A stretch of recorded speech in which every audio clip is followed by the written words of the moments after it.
El Gobierno del Estado niega que la reforma de las pensiones que debe presentar el mes que viene ante Bruselas suponga un recorte de esas pensiones. El ministro José Luis Escrivá ha anunciado incentivos para retrasar la jubilación, entre ellos un pago único de 12.000 euros por cada año de prolongación de la carrera laboral.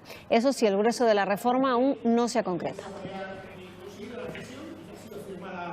Vamos a hablar de este asunto con Carmen Pérez, que es portavoz, pertenece a la Asociación Canaria de Defensa de las Pensiones Públicas, Carmiacu. Te solemos llamar aquí normalmente. Gracias por venir, bienvenida, buenos días. Muchas gracias. Bueno, todo esto tiene una doble lectura, ¿no? Estos son los grandes titulares, quizá los que siempre se presentan primero, pero todo esto tiene detrás mucho más, ¿no? No solo son 12.000 euros que de repente nos vayan a dar si retrasamos la edad de jubilación. Sí, el ministro nos hizo una exposición estilo cuando haces un contrato que tiene mucha letra pequeñita, ¿no? Bueno, pues en esa letra pequeñita nos empezamos a dar cuenta, bueno, nos hace falta un par de días más para ver todos sus gráficos, pero mirándolos así en general, esos gráficos y las consecuencias que tendría, pues comprobamos que no tienen ninguna lógica.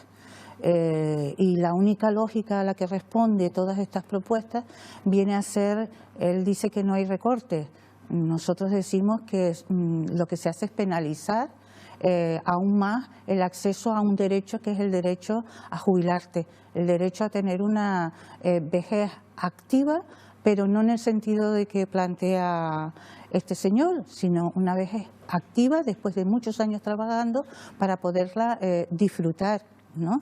Y no para seguir en el mercado laboral quitando puestos de trabajo a la gente joven. Bueno, quizá que pueda ser una opción, ¿no? El hecho de, por ejemplo, tener un contrato temporal, pero no una obligación o una condición para jubilarse, ¿no? Efectivamente, es decir, puede ser una opción, no decimos que no, pero no se puede establecer para una gran mayoría y además sin tener en cuenta la realidad del país, de la situación en la que estamos, no se puede establecer una serie de medidas generales que nos van a afectar a todos para intentar solventar el problema de unos pocos. Pero incluso cuando nos entramos en la letra pequeña nos damos cuenta que al final esos pocos serán los que salen más beneficiados. Es decir, vale, retrasas la jubilación 2 años, pero cuidado, los 12.000 euros no se los dan a todo el mundo. Exactamente, ¿no? hay que ver cada caso. Hay que ver cada caso, hay que ver el tiempo que tienes en tu cotizando. Ahora se dice carreras profesionales, no. Nosotros cotizamos, nosotros somos los que estamos manteniendo el sistema, no nos están dando nada, nosotros estamos durante años manteniendo el sistema. No entendemos que si no hay dinero, como nos dicen, cómo de repente se sacan tanto dinero para incentivar, para estar 2 años más y además con un 4% de subida de la pensión, es decir, me está subiendo el 4%, igual a una pensión alta que a una pensión baja. ¿Quién sale ganando más? ¿Cómo va a ser después de esos 2 años de retrasar esa pensión de esas personas? Mayor de lo que está haciendo ahora. Si él decía que había una media de las personas que estaban en 2.100, indudablemente esas personas terminarán con la máxima de la pensión máxima, ¿no? Que son 2.700 ahora, creo que. Es decir, que no tiene una lógica. No tiene lógica que estés planteando incentivos para retrasar una situación que se va a dar en los 2 años, ¿no? Mientras no está fomentando el tema de los ingresos, que es lo importante.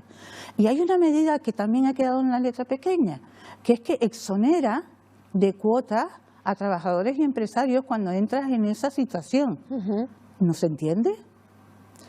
¿Van a continuar con las políticas de exonerar de cuotas? Porque esos son menos ingresos. Eso sí que son menos ingresos a la Caja de la Seguridad Social. Pero ¿podríamos pensar que eso puede incentivar el hecho de que no se despida a trabajadores o no? Hay una medida que pone eliminación de la jubilación forzosa. Esto de jubilación forzosa parece que me están forzando a jubilarme.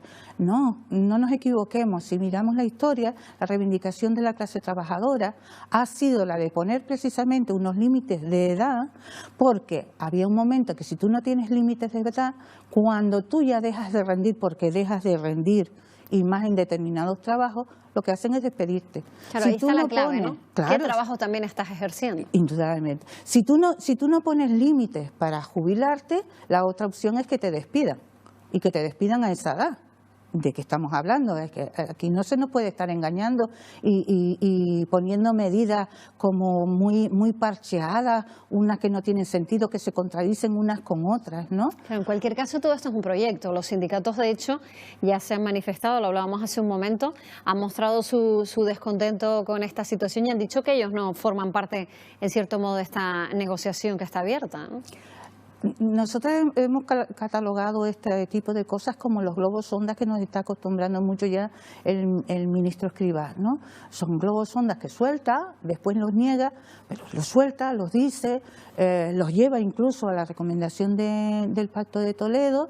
No responde a las preguntas fundamentales, no responde, por ejemplo, a una reivindicación nuestra y que le plantearon allí también de por qué no acometía la auditoría a la seguridad social, porque había dinero, se gastó en gastos que no correspondían a la caja realmente, y no se está haciendo la auditoría. No responde a lo de los gastos impropios, únicamente se queda con lo que hicieron sobre los presupuestos este año, pero no plantean cómo se va a seguir eliminando los gastos impropios, no plantean la subida de las pensiones mínimas, no plantean ninguna de las cuestiones que sí resolverían muchas de las situaciones de los pensionistas, y sobre todo no modifican el terreno laboral con la derogación de las reformas. Entonces, ahí es donde tenemos el grave problema. Hay más precariedad, las pensiones van a ser más precarias. Hay menos empleo, más temporalidad, las pensiones van a ser muchísimo más difíciles de alcanzar. Al final, mucha gente se tendrá que acoger a continuar trabajando, pero no por los 12.000 euros, sino porque su pensión a lo mejor se queda en una miseria. Porque no le queda otro remedio, ¿no? Exacto. Bueno, dos cosas. Las pensiones se van a revalorizar, ha dicho el ministro Escrivá, según el IPC del año anterior, para evitar reducciones en la prestación durante los años de inflación negativa. Ahí también discrepan ustedes en que todo sea tan positivo, ¿no? Indudablemente. Primero, el IPC negativo se da en muy pocas ocasiones. El IPC se está metiendo un montón de aspectos, digamos, diferentes a lo que es la vida real. Se nos dice un IPC que ha bajado y sin embargo la cesta de la compra ha subido. Es decir, cuando nosotros hablamos del IPC es el real, es lo que afecta a la mayoría de las personas. Alimentación, transporte, vivienda y vestimenta, es decir, no los coches de lujo. Si los coches de lujo bajan de precio, indudablemente el IPC baja o no se compran, ¿no? Pero eso no afecta a la mayoría de los pensionistas. El IPC tiene que ser el real, y cuando hablamos de IPC real, sí hay dos cosas. Ahora se calcula en función de la estimación. Ahora hay un cambio, quieren plantearlo con respecto al año anterior. Y si es negativo, como es este año, ¿no? Nos los van a hacer pagar en 3 años. ¿Cómo? Bajándonos la pensión, congelando las pensiones. ¿Y quién nos recompensa todos los años que estuvimos congelados? ¿Quién lo compensa? Claro, la letra pequeña es importante. Una última cosa, porque se nos acaba el tiempo, pero sí me gustaría preguntarle por lo que opinan sobre una fórmula que propiciaría los contratos de relevo. Eso de que, pues, cuando te queden a lo mejor 5 años, una persona con experiencia pueda formar a otra persona sin tanta experiencia, que eso propiciaría lo que hablábamos antes del relevo, ¿no?, generacional en los empleos. Indudablemente, es que tiene que ser así. Es decir, es ahí donde precisamente tenemos que aprovechar lo que es el valor de la experiencia en los distintos puestos de trabajo. Es decir, no puedes meter a personas que por muy formadas teóricamente que vengan, pero no tienen la experiencia, a que se enfrenten a una situación. Eso provoca muchísimo estrés en los trabajos, muchísima precariedad también. Indudablemente que hay que ir introduciendo al personal joven para que la experiencia de los mayores pueda transmitirse. Pero una cosa no implica que tengas que forzar tu jubilación más tardía. Eso se puede hacer desde que estás 2 y 3 años antes de que tú te vayas a jubilar. No justifica para nada los contratos relevos a que tú continúes trabajando, ¿no? Sino que esa medida se tiene que hacer. Es obligatorio alguna medida hacerlo. complementaria, Se lo pero debemos no a la como... gente joven hacerlo. Claro. Pues Carmen Pérez, muchísimas gracias por estar con nosotros. Muy buenos días. Muchas gracias a ustedes.